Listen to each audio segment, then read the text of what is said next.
Buenos días, alumnos de SESTOA. Bienvenidos a nuestra tercera clase virtual del curso Historia.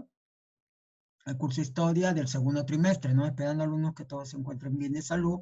Lo veo hoy día con muchos ánimos. Me parece muy bien, excelente. Un saludo especial también para sus padres, por siempre estar ahí apoyándolos, por siempre estar ahí alentándolos, por siempre, no sencillamente estar dándoles buenos consejos y siempre estar apoyándoles en la educación, que es primordial para que ustedes sean las personas básicas de esta sociedad, ¿no? Las personas que van a reestructurar todo lo que es nuestro país para bien, ¿no? Y que tanto nos hace falta. ¿Ok, alumnos? ¿Ya? Entonces, buenos días con todos y vamos a empezar. Primero tomando la lista. ¿Ya? A ver. Sexto. ¿A la trista? Alvarado. Buenos días, César. Alvarado. Presente. Buenos días, Daniela. Barrios, Daniela. Presente. Buenos días, Yamile Carrillo. Presente. Buenos días, Yamile. Elgin Carrión. Presente. Buenos días, Elgin. Luana Castañeda. Presente. Buenos días. Colque no está. Estefano Crobeto. Presente. Buenos días, Estefano. Mía Guti. Presente. Buenos días. Mía Jorges. Presente. Buenos días. Carlos León. No está Carlos León. Carlos León está faltando en las clases, ¿no, alumnos? Está faltando, ¿no? Está faltando. Ya. López Briana. Presente. Buenos días, López. Didier Maceda. Presente. Buenos días, Didier. Didier, tus ánimos, ¿qué pasó, Didier? Recién se están animando, y ahorita se van a animar. Ya. Almendra Vergara. Presente. Buenos días, Almendra. Eduardo Inza. Presente. Ahí está Eduardo. Buenos días, Eduardo. Y Fabián Segarra. Presente. Buenos días, Fabián. Buenos días. Buenos días, alumnos. ¿Ok? Ya. Alumnos, quiero recordarles algo. Por favor, antes de empezar, quiero recordarles. Uno, recomendaciones con respecto a la práctica que vamos a tener hoy día. A todas las prácticas. Paciencia, tranquilidad. No se desesperen. A veces queremos hacer todas las cosas bien y las sabemos la respuesta. Pero nos desesperamos, nos tocamos de nervio, ansiedad y sencillamente hacemos las cosas todo lo contrario. Tengan paciencia, lean bien las preguntas. Recuerden bien que a veces las preguntas no es que estén disfrazadas, no es que estén de otra manera para perjudicarlos, sencillamente tenemos que leer bien. A veces por apurado los leemos bien, y lo digo por todos, ¿ah? No lo digo por nadie en específico, por todos. Ese es consejo, es una recomendación que les doy. Y a veces no lo leemos bien y marcamos inmediatamente y después nos confundimos. Por favor, hay que leer bien. Recuerden, van a tener más de 10 minutos y en los 10 minutos tómense todo el tiempo que crean correspondiente. ¿Ok, alumnos? Ese es el consejo que yo les doy. Porque ustedes saben, participan en clases, lo dicen en clases, entonces hay un poquito. Y a todos nos pasa, a todos nos pasa. Es poco a poco vamos a ir superando. No se exijan demasiado, no se exijan demasiado. Ya no, date la oportunidad, dentro de la autoestima, alumnos, ¿ya? Dentro de la autoestima, dice bien claro, date la oportunidad de equivocarte, pero date la oportunidad de retractarte. Y eso es importante en la vida. Todos nos podemos equivocar, alumno. Profesor Juan Carlos, disculpe, equivocarse, errar es bueno. Es bueno. Ustedes dirán, pero ¿por qué? El profesor, ¿por qué dice que errar o equivocarse? O su papá podrá estar diciendo, ¿por qué el profesor le dice que equivocarse es bueno? Porque aprendes. Porque aprendes. Cuando te caes, aprendes. ¿Estamos, alumnos? ¿Por qué creen que hay una crítica a alumnos con respecto a la educación de antes con la de ahora? ¿Saben por qué? ¿Saben por qué, alumnos? Prendan sus audios. ¿Saben por qué? ¿Porque antes les tiraron palazos? Puede ser, ¿no? Aunque tú dices esos palazos, todo, cuántas denuncias, pero ¿qué resultados son? Su mamá unas damas, su papá unos caballeros. Entonces, tuvo resultados. Cosa que yo no estoy de acuerdo que se castiga, pero la diferencia, ¿sabes cuál fue, Fabián? Que salías a la calle, tu rodilla todo raspadas, jugabas, te divertías, tu físico, todo, ¿sabes? Pero ¿cuál es la diferencia? Aprendías, te relacionabas más. Ahora no, Fabián, todos están sentados frente a una computadora o frente a un celular. Se ha olvidado esa interrelación, se ha olvidado esa manera de que tenías para aprender. Y en la calle aprendías, porque jugaba, interactuaba. Sé que ahora es peligroso, lo contrario que ahora ustedes me dirán, profesor, pero la calle ahora es peligroso, muy diferente a lo de antes. Por supuesto, ha cambiado bastante, ha cambiado bastante. Sí, dime. ¿Te escucho? Profesor, ¿usted alguna vez se ha caído en la pista de rodillas? Por supuesto, me he caído para aprender a manejar bicicleta, me he caído corriendo. Me ha pasado cosas y que me ha enseñado y he aprendido. Bueno, aprendía, me levantaba y tenía que volver a intentarlo. Esa es la vida. Hay obstáculos que tenemos que vencerlo. Tenemos que vencerlo. Entonces nos enseñaban eso, interactuábamos, conversábamos. Ahora no, alumnos, todo está relacionado con un celular o con la computadora y nos estamos olvidando esa parte servicial, esa parte de buenos días mamá, buenas tardes papá, ¿cómo te fue en el trabajo? No, porque estoy concentrado en hablar por computadora y la computadora que me enseña, el Facebook que me enseña, mandar iconos, mandar esto y yo ya no puedo hablar, copiar y pegar, copiar y pegar, copiar y pegar. Y mi vida se está desarrollando en eso. Entonces eso debemos cambiar un poquito el concepto. Toda tecnología es buena, pero no en exceso. Antes uno iba a la biblioteca y leía. Antes uno iba a la biblioteca e investigaba. Ahora ustedes abren el internet y todo está en el internet. Y muchos de ellos, 80% es verdad y 80% equivocado. Recuerden, alumnos, es lo que le dije ayer a Fabián, un porcentaje no es exacto, un porcentaje muchas veces accesible. Los pisos altitudinales tienen alturas que no son exactas, muchas veces son referentes o variables, como las precipitaciones, pueden ocurrir en un lugar como pueden ocurrir en otro lugar, y predominan, vamos a poner, por el lugar donde se determinó. Me dejo entender, como los terremotos, los tsunamis, ¿no? Escala de Mercalli, escala de Richter, en el mar o en la tierra. Exactamente muchas veces no se sabe, pero hay una escala que lo determina. ¿Ok, alumnos? Ya, ahora sí vamos a empezar. Vamos a hablar con el tercer militarismo, ¿ya?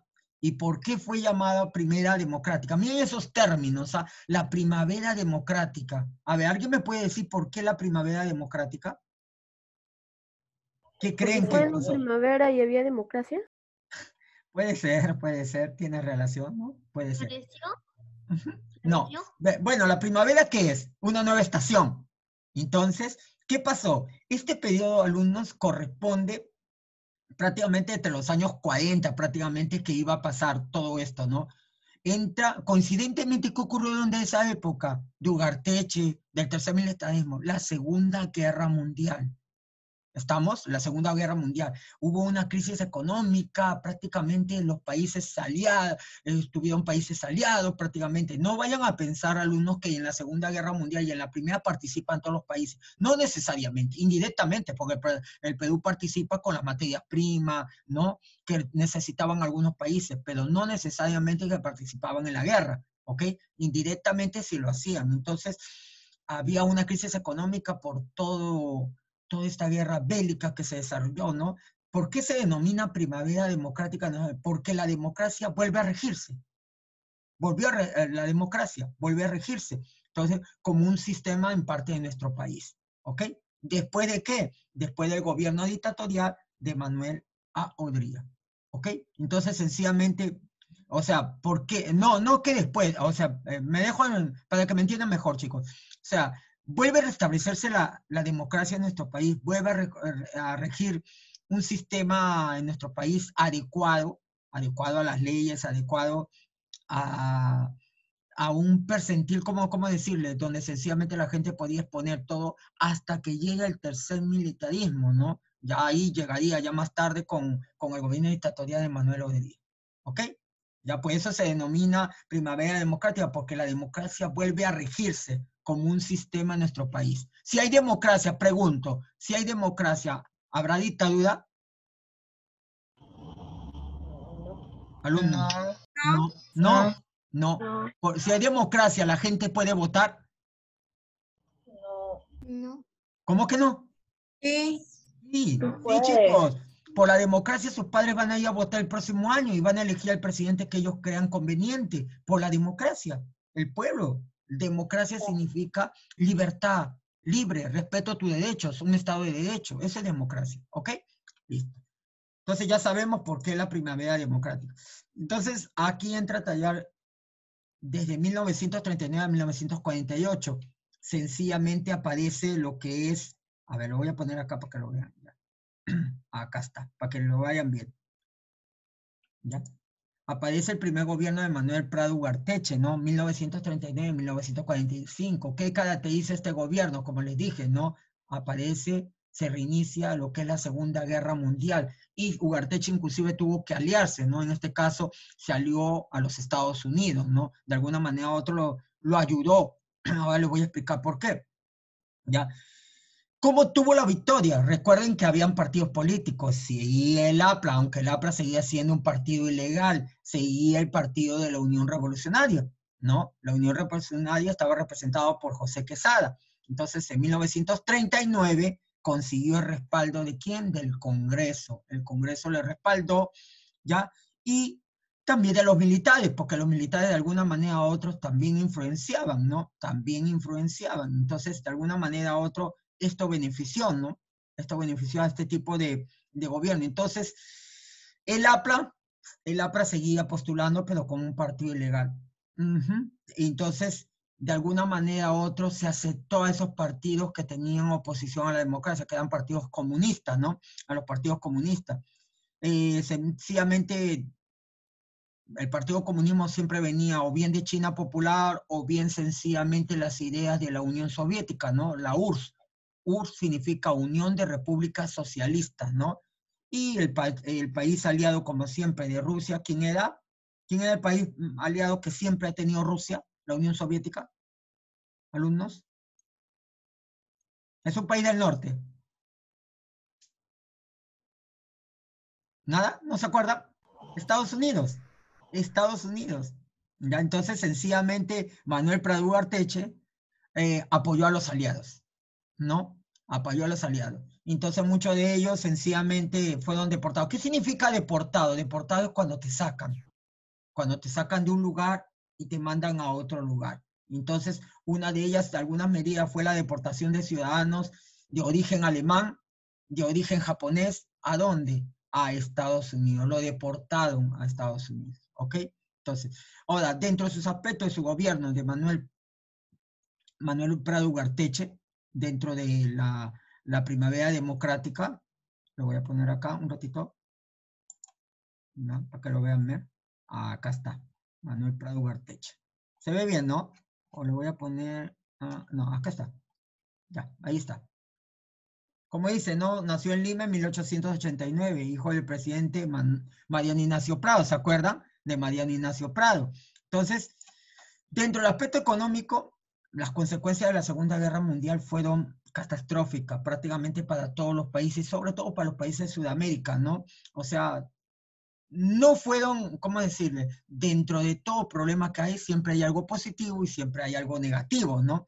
Porque recuerden, chicos, que los países participantes, en este caso los países aliados y los países opuestos, necesitaban de materias primas y el país, nuestro país, era uno de los principales exportadores justamente de estos productos, ¿no? Entonces, de alguna manera u otra, nuestra industria aumentó, nuestra industria se desarrolló mucho mejor, ¿no? Es como ahorita, supongamos que tú nunca hayas vendido mascarilla, perdón, siempre vendías mascarilla, ¿ya? Pero alguien te compraba, ¿era necesario las mascarillas antes de diciembre?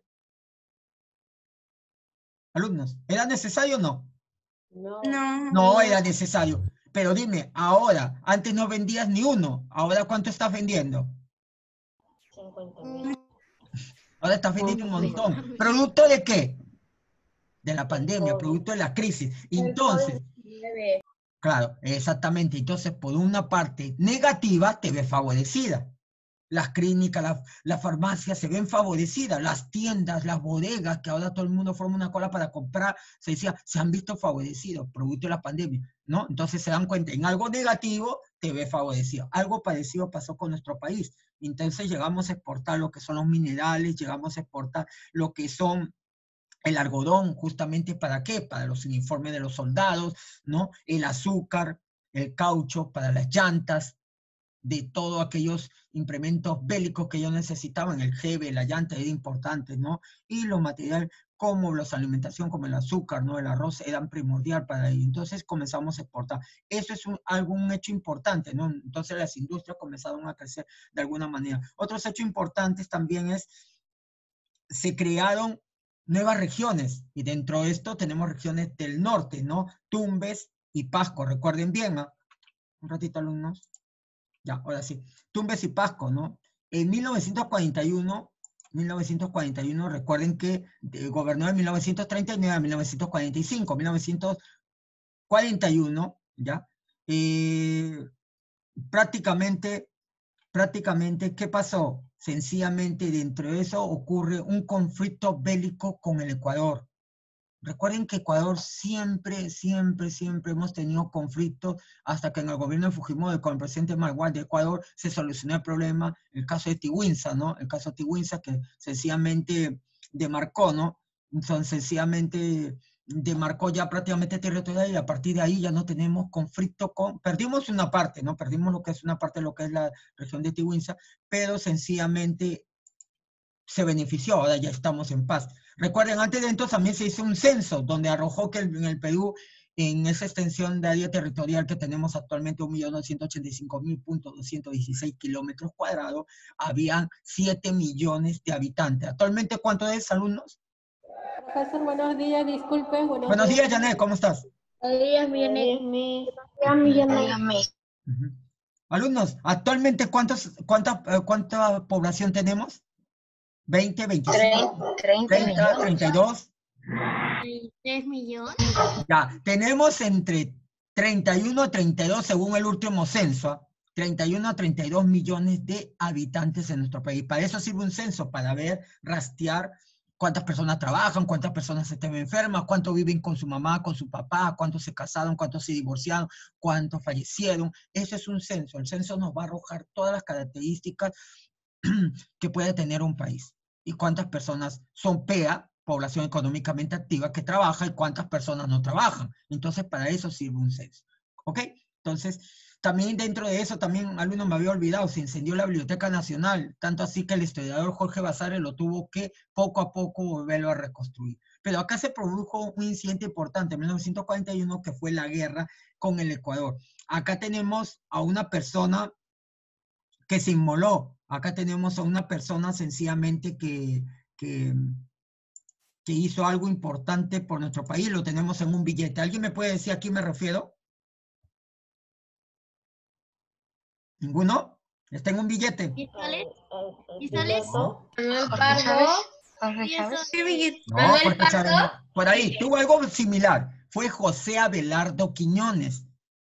¿Por qué se inmoló? Sencillamente los ecuatorianos lo atacaron, una artillería lo atacó, y él, en vez de tratar de salvarse, su avión lo estrelló en una artillería ecuatoriana. Por eso que se inmoló, por eso que sencillamente se sacrificó, ¿no? Ustedes dirán, sí, pero pudo haberse salvado, y sin embargo, él sencillamente prefirió un joven aviador, destruyó las baterías enemigas a costa de su vida, ¿no? Entonces, por eso él lo encontramos en un billete importante, lo encontramos en un billete de nuestro país. ¿Qué billete es, chicos? ¿De 10 o 20 soles? 10 soles. De 10 soles.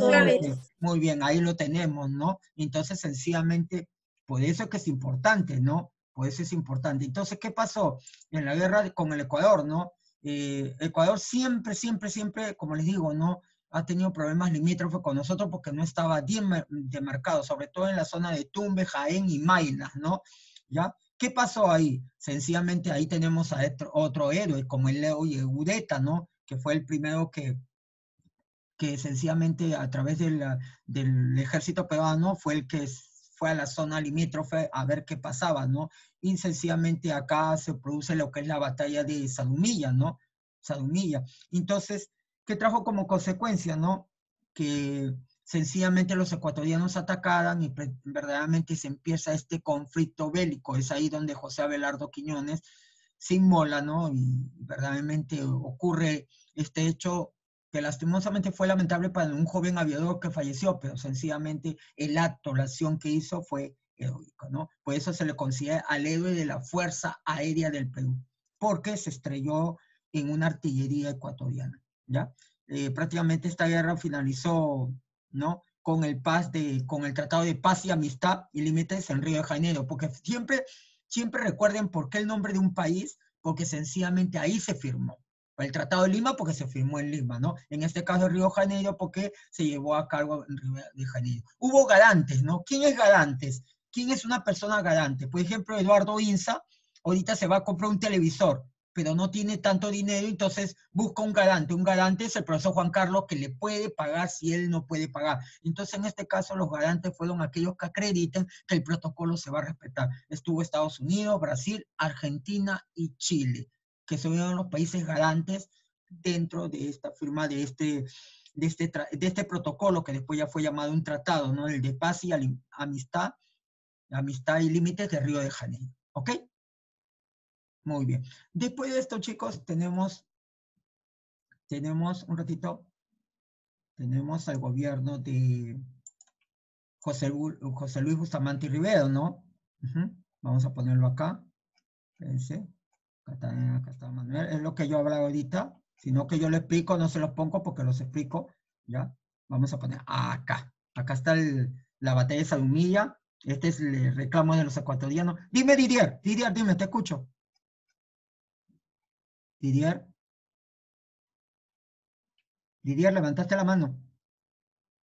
Bueno, ya, entonces sigamos. Tenemos al gobierno de José Luis Bustamante Rivero, 1945-1948, 3 años nada más, ¿no? 3 años. A ver, ¿qué enfrentó, qué tuvo que enfrentar Bustamante Rivero? Miren, a ver, vamos a empezar. Bustamante Rivero, finalizando ya el primer gobierno de Manuel Prado, convoca elecciones generales, en donde Bustamante Rivero vence ¿a quién? A Eloy Ureta, gracias al apoyo del Frente Democrático Nacional. Siempre un candidato gana porque lo han apoyado, ¿no? En este caso la coalición fue de los partidos liderados por el APRA y también por la oligarquía. Recuerden la época aristocrática, la gente élite. Esta vez también los apoyó para evitar ¿qué cosa? Que regresaran los militares, para que regresaran los militares. Es ahí donde gana José Luis Bustamante Rivero, ¿no? Sencillamente. Se enfrenta al Frente Democrático Nacional, que, o sea, él formó un frente, ¿no? Porque estaba apoyado por diferentes personalidades, ¿no? La oligarquía, el partido aprista, y se coalicionaron para hacer un partido poderoso y enfrentar a Eloy Ureta, que es de la Unión Revolucionaria. Nuevamente la Unión Revolucionaria, ¿ok? Entonces, ¿qué hizo dentro de su gobierno? Durante el aspecto político, el gobierno se produjo, ¿qué cosa? Sencillamente, un ratito me están preguntando. A ver, Didier, sí, dime, te escucho. Ya. Dentro del aspecto político, chicos, recuerden que había un clima de inestabilidad, que quiere decir que no era estable, ¿no? Entonces, el APRA había alcanzado la mayoría parlamentaria, ocupando los principales, como lo había apoyado, o había ocupado prácticamente la mayoría en el Congreso. Entonces, las principales áreas de administración pública fueron ocupadas por estos representantes, ¿no? Que terminaron en qué pasó, lo que vivimos actualmente, en actos de mucha corrupción. Ya mucha corrupción debido al poder que tenía, entonces el poder legislativo no podía controlar tanto y el poder ejecutivo tampoco lo podía controlar. Entonces el presidente se negaba a la voluntad, ya que ¿qué había pasado, alumnos? ¿Quién lo había apoyado a Bustamante a llegar? El APRA, por lo tanto muchas veces se lo permitía, ¿no? Entonces se logró el reconocimiento de sindicatos, se solucionó los conflictos laborales con los trabajadores, ¿no? Para obtener, ¿qué cosa? Cuando tú apoyas al pueblo, tienes el favor del pueblo. Entonces, ¿qué buscó? El apoyo popular, ¿ok? Entonces, es ahí, alumnos, donde se realiza algo importante dentro del aspecto político, vamos a ver, que es la doctrina de las 200 millas. Lo voy a poner acá para que lo puedan ustedes observar, ¿ya? A ver, acá. ¿Dónde está? Ah, acá, ¿ya? ¿Qué es la 200 millas? Viene a ser, como hay en tierra, también hay en mar. Y justamente recuerden que la Corte de La Haya es el lugar del Tribunal de Justicia donde va a delimitar, ¿no? Donde los países van a hacer un arbitraje, sencillamente a hacer un reclamo a ver si Chile hace poco, Bolivia hace poco también lo ha hecho, pero ha salido negativo. Chile le ganó, ¿no? El Perú, mientras tanto, delimitó y sacamos un porcentaje y Chile sacó un porcentaje con respecto al mar territorial. Entonces, el 1 de agosto de 1947 se promulgó el decreto que estableció, ¿no? Una plataforma marítima para nosotros que abarcaba 200 millas. Les explico, 80 para la soberanía y 120 para la explotación de recursos ictiobiológicos. Vuelvo a repetir, 80 para la defensa de la soberanía y 120 para la explotación de recursos pesqueros, ¿no? En este caso para la industria pesquera, que es la industria de anchovetas, ¿no? Y todos los peces que hay en el mar, ¿no? Solamente podemos abarcar lo que son los 120. Entonces, ¿qué pasó? Al delimitar esto, provocó la oposición del gobierno de Estados Unidos, porque Estados Unidos, recuerden que el mar no les pertenece a nadie, sino solamente que está delimitado, está demarcado, ¿no? Entonces, exigía que solamente sea reconocido por parte de Estados Unidos solamente 12 millas, ¿ya? Y sin embargo, a pesar de esta oposición, se quedó sencillamente en las 200 millas. Por eso que actualmente nuestro mar está franqueado por las 200 millas, ¿ok? 80 para soberanía y 120 para la explotación de recursos ictiobiológicos. Ya. ¿Cómo termina su gobierno? Su gobierno termina entre peleas por corrupción, de actos de corrupción, entre Bustamante y lastimosamente esta coalición que se había formado con el APRA. Entonces, hubo una revolución en Arequipa el 27 de octubre de 1948. También recuerden que en ese año se firma la Declaración Universal de los Derechos Humanos, el 10 de diciembre de 1948. Solamente se lo digo como referencia, ¿ya? ¿Ya? Y se produce esta revolución, vamos a decir que se llamó Revolución Restauradora de Arequipa, ¿no? Porque lo único que buscaba fue reestructurar y cambiar nuevamente todo, ¿no? Entonces, el general Manuel Odría fue respaldado nuevamente por la oligarquía que representaba las personas de poder, los aristocráticos, hacendados, gente de poder, ¿no?